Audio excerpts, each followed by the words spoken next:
कृष्ण को कैसे विदा किया होगा, समझ सकते हो उस भाव? इस भाव को समझने के लिए आप भाव में जानना पड़ेगा, तभी समझ में आएगा, नहीं तो नहीं आएगा।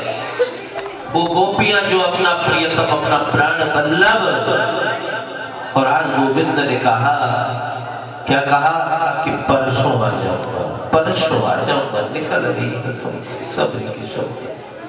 और आज गोविंद पहुंचे हैं, जानते हो कहाँ? मथुरा। मथुरा जहां मन की वासनाओं को थू करके पहुंचा जाता है, उसे ही क्या कहा जाता है? मथुरा कहा जाता है। और आज बंधु,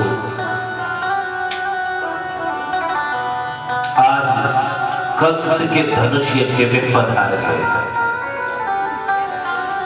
किंकरेण वामेन सलिला मुदधृत्यं सज्जं कृत्वा निमिषेण पश्यताम्। करेण वामेन सलिला मुदधृत्यं, बाएं हाथ से प्रभु ने धनुष को उठाया और जितनी देर में पलक गिरती है उसमें उतनी देर में तो धनुष के एक नहीं बल्कि 3 टुकड़े कर दिए। बोलो कृष्ण कन्हैया लाल की। धनुष यज्ञ में धनुष तोड़ दिया है। कुवल्या पीड़ नाम के हाथी को भी मार दिया और कंस के पास समाचार पहुंच गए, क्या किया जाए महाराज, कृष्ण को क्यों बुला लिया आपने? उसने तो आपके धोबी को भी मार दिया, आपके दर्जी से कपड़े सिलवा लिए और आपकी माली से क्या पहन ली? माला पहन ली। और आपकी कुब्जा से क्या लगा दियो? माथे पर चंदन लगा दियो त्रिवक्रा से भैया। और उस त्रिवक्रा को क्या बना दियो वाले? परम सुंदरी बना दियो भैया। वही धनुष कौन? जो शिव जी ने दिया था कंस को और कहा था जो इसे तोड़ेगा वो तुझे नहीं छोड़ेगा। अब तो कंस का भय और बढ़ गई भैया।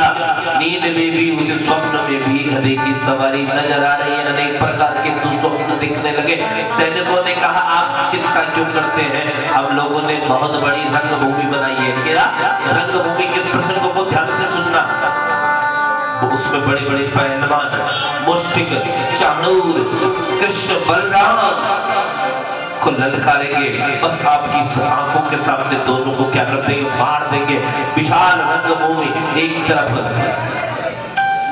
माताएं विराजमान हैं, एक तरफ युवतियां विराजमान हैं। ध्यान देना माताओं, एक तरफ माताएं विराजमान हैं, एक तरफ युवतियां, एक तरफ राजकुमार विराजमान हैं और एक तरफ वृद्ध पुरुष विराजमान हैं, संत महात्मा भी हैं और एक तरफ बड़े बड़े मल्ल पहलवान।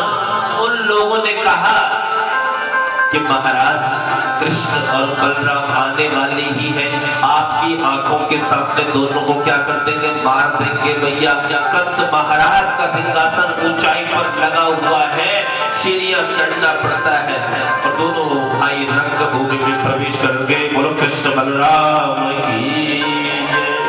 आचार्य सुखदेव कहते हैं कितना सुंदर चरित्र चित्रण किया है, ध्यान देना। कि मल्लानां सनिर्वर्णां नटवरास्त्राणां स्वरो मूर्तिनां। कृष्ण तो एक ही, कृष्ण तो एक ही, लेकिन लाखों नर नारी बैठे हैं और जिसने भी कृष्ण को देखा सबको अलग अलग रूप में कृष्ण दिखाई दे रहा है। उन गोपियों की भांति, किन गोपियों की भांति? बंसी एक, बजाने वाला एक और सुनने वाले अनेक। और सबको ये सुनाई दे रहा है कि हमारा नाम पुकार रहे, हमारा नाम पुकार रहे हैं। तो यहाँ बंधव जानते हो कृष्ण एक, लेकिन सबको अलग अलग दिख रहा है। मल्ल पहलवानों को जो है मेरा गोविंद पहलवान दिखाई दे रहा है, पहलवानों को पहलवान जैसा दिखाई दे रहा है। नवयुवतियों को कृष्ण कामदेव दिखाई नहीं दे रहा। गोपकुमारियां जो भी बैठे उन सबको कन्हैया मित्र के रूप में, राजकुमारों को क्या दिख रहा है? राजकुमार ही दिख रहा है बंधुओं। और जो ना समझ लोग हैं उनको कृष्ण साधारण मानव के रूप में दिख रहा है। वो योगियों को कृष्ण परम तत्व दिख रहा है और ज्ञानियों को ब्रह्म के रूप में दिख रहा है और भक्तों को भगवान के रूप में दिख रहा है। बोलो कृष्ण कन्हैया लाल की। अर्थात कि जागी रही भावना जैसी, वो जागी रही भावना जैसी, पर प्रभु मूर्ति देखी तिन तैसी। जिसका भाव जैसा है, प्रभु का दर्शन सब कर रहे हैं लेकिन सबको अपने अपने भाव में, उसी प्रकार कथा का भी भाव है महाराज। कथा तो वही है लेकिन जो जिस भाव से सुन रहा होगा उसी भाव से उसे कन्हैया दिखाई दे रहा होगा, गोपाल दिखाई दे रहा हो। और कंस को आज मेरा गोविंद साक्षात काल नजर आ रहा है, काल नजर आ रहा है। बोलो कृष्ण कन्हैया लाल की। चाणूर मुसीक ने कहा आओ कृष्ण, आओ कृष्ण, आओ कृष्ण, हमने तुम्हारी लीला बहुत सुनी है, गोकुल में तुमने बहुत से नाटक किए हैं, अब हमारे साथ युद्ध करना पड़ेगा। कन्हैया बोले हमको तो लड़को आओ ही ना। कैसे नहीं आता है? हमने पूतना भेजी, सकटासुर भेजो, बकासुर भेजो, धेनुकासुर भेजो भैया। कृष्ण बोले तुम्हारी शौहरत खाकर कहो मामा जी, जिसने भी राक्षस गए ना ये सब मर मराए गए, हमने तो केवल एक काम किया, सबको यमुना में फेंक दियो भैया, यमुना में फेंक दियो। कितना बालो न किशोरस्त्वं बलश्च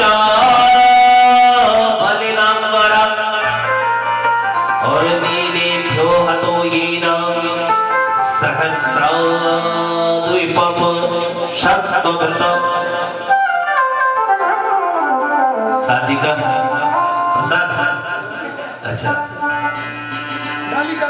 शादी का लड्डू, अच्छा अच्छा। जिसने भी खाया वो भी पछता है, कह रहे हैं जिसने ना खाया वो भी पछता है, तो इसलिए आप पहले यही ले आए। अब तुम बालक नहीं हो, तुम किशोर हो।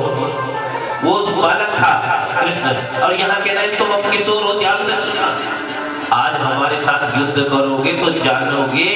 इतना कहकर जबरन चाणूर ने कृष्ण को पकड़ लिया और मुष्टिक ने बलराम को पकड़ लिया भैया। चाणूर कंस का सेनापति है, यह अतिरथि वीर है, 1,00,000 सैनिकों से अकेला युद्ध कर सकता है ये चाणूर। कितने? 1,00,000 सैनिकों से भैया, ऐसा अतिरथि वीर महाराज। और भगवान कृष्ण ने और बलराम ने इन दोनों का 1 सेकंड में ही उद्धार कर दिया। और अब तो तुरंत सिंहासन पर चढ़ चले और कंस चिल्लाने लगा, रे चाणूर मुझसे सब कहां पर है, कहां रे? कृष्ण बोले अब कोई नहीं बोलेगा क्योंकि वे सब वहां पहुंचा दिए जहां आपको जाना है। और तुरंत केसों को पकड़ा। कंस ने कहा ये क्या असभ्यता है, क्यों केसों को पकड़ रहे हैं के संतान बालों को? कृष्ण ने कहा लगती है ना, इतनी जोर से ही तुमने देवकी के केस पकड़े थे, याद करो। तुरंत याद आ गया वही भाव और तुरंत अपना काल मंडराने लगा और आओ देखा लगाओ और कृष्ण ने उसी समय कंस का उद्धार कर दिया। बोलो कृष्ण कन्हैया लाल की। राधा गोविंद भगवान की। और आज अधर्म का क्या हुआ? नाश हुआ। एक बार फिर से धर्म की, अधर्म का, प्राणियों में विश्व का जय जय और जय जय। थोड़े जान लगा हो रहे हैं जय जय।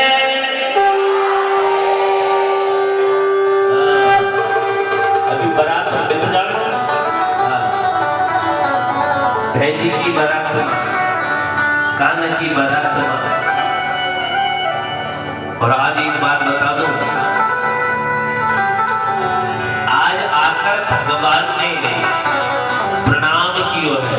माता पिता को ध्यान देना, कारागार से मुक्त करेंगे और सर्वप्रथम माता पिता को क्या किया है? प्रणाम। आप भी प्रणाम किया करो। अब तुम सोचोगे महाराज हम ऐसे ही 70-80 साल के, हम किसको प्रणाम करें? कुछ ना कर सको तो बच्चों को ही कर दो। राधे राधे बेटा, जय श्री कृष्ण। तो क्या पता बहन पे वो तब अकल आ जाए। अगर घर में बड़ा, अगर आपके सास ससुर है तो आप उनको कर दो प्रणाम। तो यहाँ इतनी सुंदर बात बताई है। आज मेरे प्रभु ने अपने माता पिता के चरणों में प्रणाम किया है। और इस प्रणाम, ये नीति शास्त्र का एक श्लोक है कि प्रणाम करने वाले का परिणाम ही बदल जाता है और उसको उसकी 4 चीजें बढ़ती हैं। प्रणाम करने वाले की मोहित कितनी चीजें? 4 चीजें बढ़ती हैं कि अभिवादनशीलस्य, सुन रहा बोला कि अभिवादनशीलस्य नित्यं प्रदोपसेविना चत्वारि तस्य वर्धन्ते आयुर्विद्या यशोबलम। जो अपने से बड़ों को प्रणाम करता है उसकी 4 चीजें बढ़ती। बेटा सुन रहा है? माता पिता को प्रणाम करना सुबह कल से, ठीक है? उसकी 4 चीजें बढ़ती। क्या? आयु, विद्या, यश और पद। इस सब में किसी का स्वास्थ्य खराब रहता हो, नियमित उसको बोलो प्रणाम की आदत डाले। गोविंद की ऐसी कृपा बरसेगी बंदों कि ये 4 चीजें उसको तुरंत ही मिल जाएगी। इसलिए आज से क्या डाले? प्रणाम की आदत डाले। बोलो बंसीलारी की। आज देवी की बार बार निहारती है गोविंद को और देखती है हाँ यशोदा ने प्यार किया है ये, तभी तो 11 वर्ष 56 दिन का मेरा कृष्ण देव जी ने एक दिन गिना था। ध्यान देना, 11 वर्ष 56 दिन